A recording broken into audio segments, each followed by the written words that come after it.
Hey, Dustin Tibbetts here, financial advisor with Jazz Wealth Managers. How you doing today?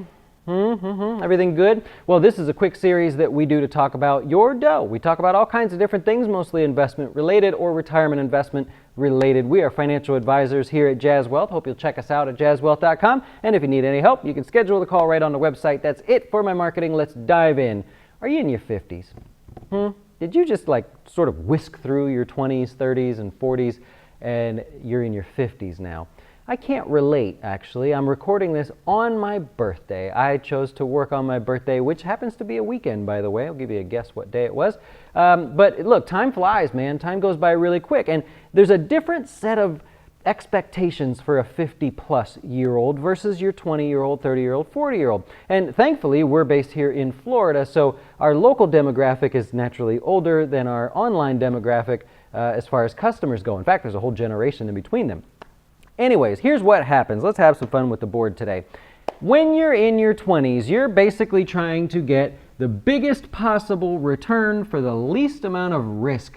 Is exactly what you want to do. 20s, 30s, and 40s, right? So if this is your return and this is the risk that you're taking, you want the biggest possible return, and you would think, hey, if I take more risk, I should be able to generate a bigger return, right? A lot of people think risk to reward is linear. In fact, it's not linear. It decays over time, and the actual model or the actual risk versus reward in the stock market has been defined down to an exact science. So what happens is you take very little risk in some bonds, municipal bonds, or CDs, or savings accounts, things like that. You get very little reward, right? In percentage terms, right? Well, we'll do it in percentage terms, although the model doesn't do it that way. Risk to reward. If you're willing to come over here to maybe some high yield bonds or some low risk type mutual funds, you get a little more reward for that increased risk. Well, what happens is over here, you see it flattens out. In fact, there gets to be a point where it's no longer efficient for you to take more risk. Meaning you can take all the risk you want, but you're not going to get any greater return for it, so it doesn't make any sense. So when you're younger, you want to, of course, take the biggest possible risk you can as long as the return is worthwhile. And that's a lot of what we do here at Jazz Wealth. With all of our portfolios, the idea is how much can we grow, but we don't want to take excess risk. What can we dial back in terms of risk? Well, that's what happens when you're in your 20s. Now think about it. If you could take an exponential amount of risk in return for an exponential amount of return, that was weird, then wouldn't there be a mutual fund that stands out? You know how competitive it is in the mutual fund world where they're competing for business there, everybody's got their stuff in their 401ks. So if you could just take more risk and get a greater return, somebody would stand out. So that's kind of proof that you can see even in the aggressive growth funds, there's a little difference in performance, but they all know the same thing. They're all chasing the same return for the least amount of risk. They don't want you calling them being all angry and such, That's how we do it here at Jazz Wealth. I can't have customers being angry with me because we took an excess amount of risk for an unjustified return, or the other way around. Anyways, so when you're in your 50s now, you go, look, I don't want to be on the upper end of that, right? I maybe want to dial back the risk, but I still want a respectable return. And so one of the ways that we can combat that is fees. So the first tip I have for you here today in your 50s is I'm not saying to go out and get the least possible cost investment you can find. Fees versus the performance that you're looking for, right? Or the performance that you expect. That's what we want to compare. And here's the greatest example I could think of. When you're younger, you go, okay, fees, go to index funds.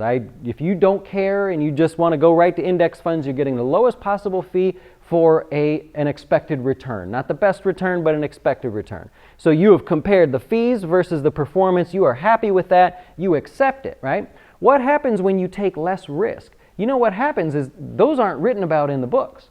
Right? Everybody tells you to buy index funds for whatever the performance is, but then they don't tell you what to do when you're in your 50s, right? They don't say when you decide to back down the risk you're taking, here are the best investments for that. Maybe some of it still is an index fund. I mean, everybody's going to have a different opinion there. But when you start reducing the performance in your account or the risk, right, that you're shooting for, because maybe you retire at 55, maybe you want to retire at 57, 59 or something like that, and you're in your 50s, you go, I don't want to take excess risk. Let's just double check those fees. You know what happens a lot of times, unfortunately, and I see this a lot, is as you get to be closer to retirement, what's your account balance look like? It's bigger, right? Why do you think I'm the only financial advisor here on YouTube trying to talk to the younger audience? Because the other advisors are going chasing the big money. They're smart. They're going and chasing the 50-somethings that already have a lot of money. Well, sadly, what happens is in your 401ks and different products or different advisors you may work with, now you're not growing as much, but you're being pushed into more expensive investments. So that's pretty tough there. And a side marketing thing here, accounts over $250,000 at Jazz Wealth, we only charge 0.49% for everything. You don't pay for investments, you don't pay for any planning, any help or anything like that. So for the cost of essentially one mutual fund, or half the cost of the average cost of a mutual fund, you get sort of all of this in one. That's all I have for marketing there. So the bottom line is, tip number one, when you scale back performance, let's not forget about what it costs you. This is a different set of investments than you're used to looking at in your 20s, 30s, and 40s. A little bit of homework there if you would, or we'll be happy to help you out with that. All right, moving on here. Number two, in your 50s, you need to keep taxes in mind. Let's just start over here. You got to keep taxes in mind, but I'm not going to be that guy that says like, oh, well, you know, taxes are taxes and you just have to plan for them and stuff like that. No, no, no, no, no. What do I mean now in your 50s? What can you take with you as a sort of a learning thing here? Well, you may be in a higher income. When you're in your 50s, I hope you're making, you know, the upper end of what you're used to making. I wish the best for you. I hope that you have a higher income. Does it make sense to use the Roth?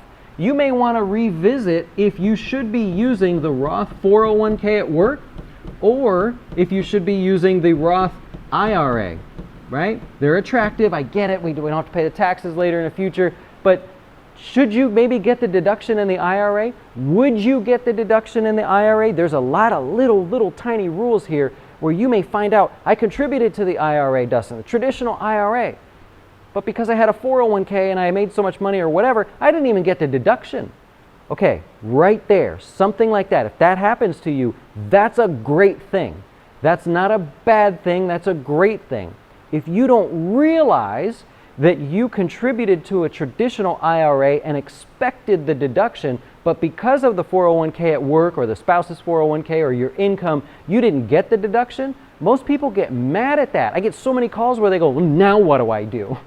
I go, well, it's kind of a gift, really. Let's work through it. So that's what I mean by taxes. They gotta always be the forefront there.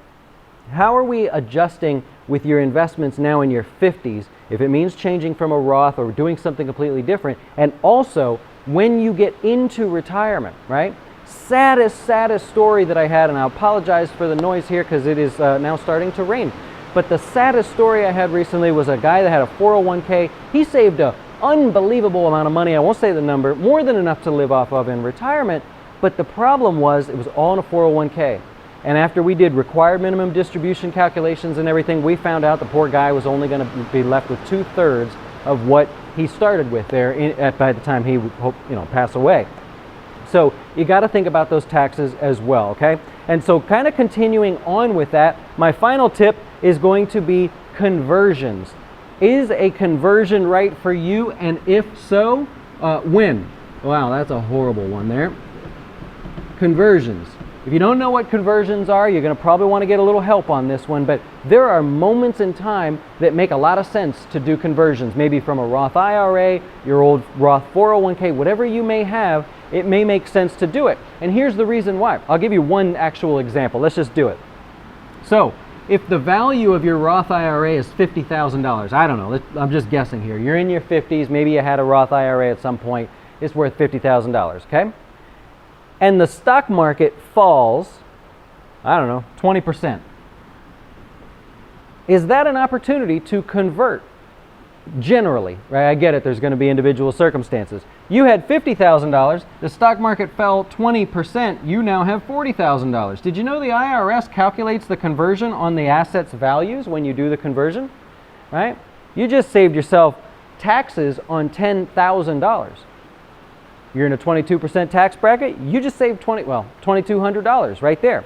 So there's a timing that's really sort of more beneficial to convert, and it may be that the markets fell.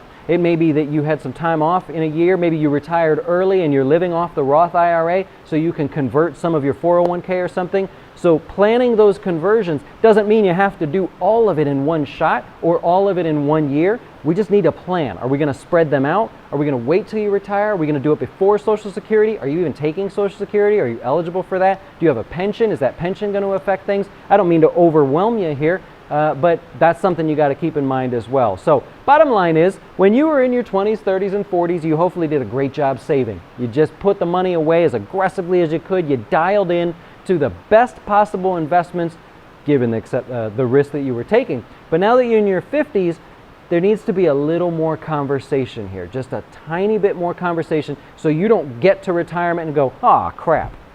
You mean I can't change it? I can't go back in time?" No, sadly you can't, right? So have that conversation with the company that's managing your 401k if they offer that, with your financial advisor if you're working with somebody, if you're working with an online company or something, make sure you have that conversation with them. You definitely don't want to end up paying too much in taxes and miss out on an opportunity to either convert or lower your costs somehow. And so that's basically all I have for you. If I can help you in some way, you know where to find us, jazzwealth.com. You can even schedule a call with us right on the website. A lot of times now it's me that I'll call you. And so I'm happy to work through this with you. Just say you saw this video and you have some questions, and I'll walk you right through it. Whether we're a good fit or not, I'll at least help you out or point you in the right direction. You have a great rest of your day. We'll be back at 5 o'clock today with no rain to cover the Closing Beat, a daily stock market update show we do for our customers as well for the general public. And I hope you'll check it out. Hope you enjoy the rest of your day. We'll see you later. Why should you choose Jazz Wealth as your retirement or long-term investing service? Our portfolios are managed by us, not some faceless mutual fund manager. Our private classes will teach you everything about investing and getting your dough straight. Best of all, our fiduciary standard means your best interest comes before ours.